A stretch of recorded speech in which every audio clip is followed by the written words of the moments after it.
This is a demonstration of the assembly of the ShoreMaster floating lift. Begin by laying out the drawing for the lift to be assembled and pull all parts from the material list on the drawing. Position the tanks as shown. This assembly is for a 5-tank lift. The hose nipples face forward and up. This means that the exhaust holes are on the underside and at the rear of the lift. Place a tank frame on top of and across two of the outside tanks. Now repeat, laying a tank frame with flanges facing up across the opposite two tanks. The center tank is fitted with its own tank frame. Holes in the frames will align with slots in the tanks. Unpack the parts boxes and identify all parts before continuing assembly. Bolt the frames loosely to the tanks as shown, using lag bolts from parts bag number 49 and number 26. Use a lock washer at the bolt head on top, the large flat washer and small flat washer on the tank side of the assembly, and use a hex nut to secure. Only finger tighten these at this time. Use a center punch to help align frame holes with the tank slots. Each tank will have 4 bolts securing the frame to the tank.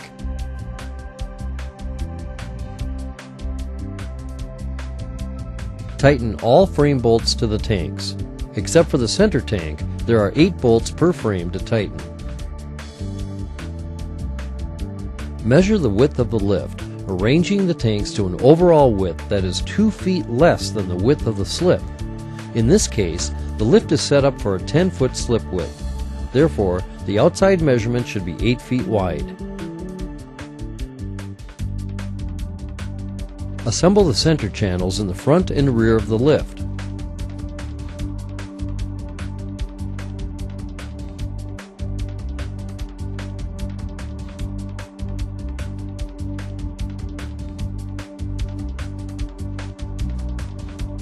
Place an L-arm ring in each corner of the frame.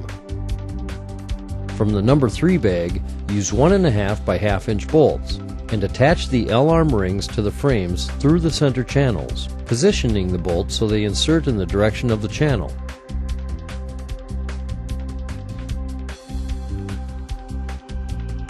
Center the middle tank and frame and align with the bolt holes.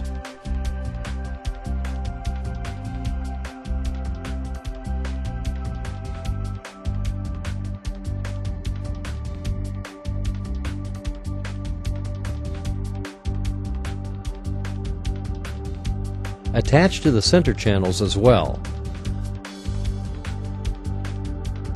The center tank may be slightly off-center in order to align with the bolt holes. The center channels in the frame assembly each face toward the outside of the lift.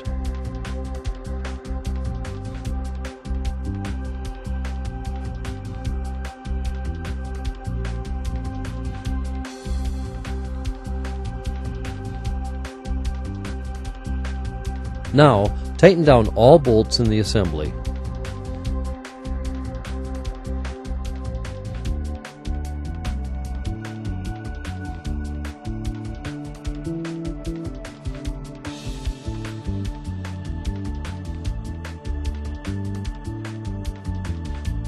In preparation of the L-arm installation, it's helpful to spread the ears of the L-arm slightly to ease the process. Place an L-arm through each of the L-arm rings in all 4 corners.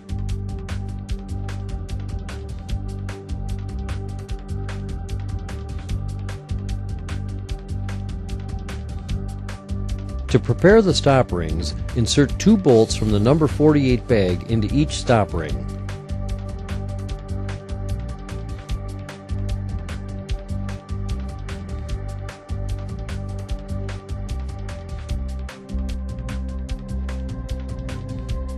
A stop ring goes over the L-arm after each arm is inserted through the L-arm rings. Prior to installing the torsion bars, inspect the L-arms for excessive slag or burrs left from the galvanizing process. Also, inspect the torsion bars and remove any excess material.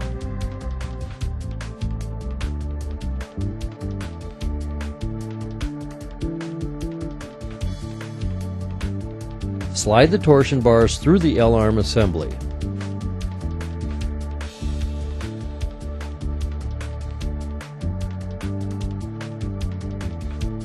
The torsion bars sit slightly recessed inside the L-arms. This process is repeated on both ends of the lift.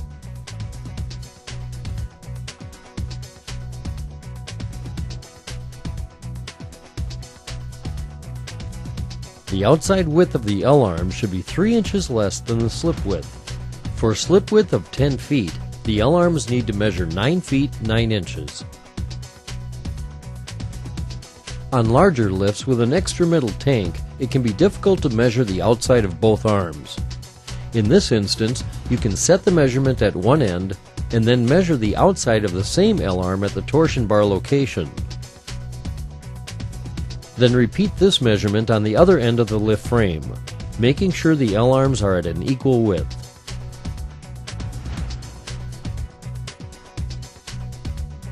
Taking care not to change the width of the L-arms, mount the torsion bar clamps using hardware from the number 38 box.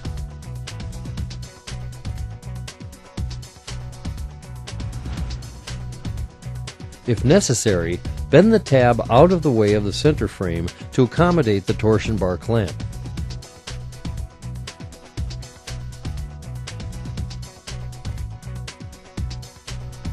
The raised ends of the clamps are designed to fit over the L-arms, while the narrow end of the clamps fit over the torsion bar. There are a total of 4 torsion bar clamps in all, 2 at each end of the lift. Tighten the bolts on the torsion bar clamps at this time. Fasten as tightly as possible.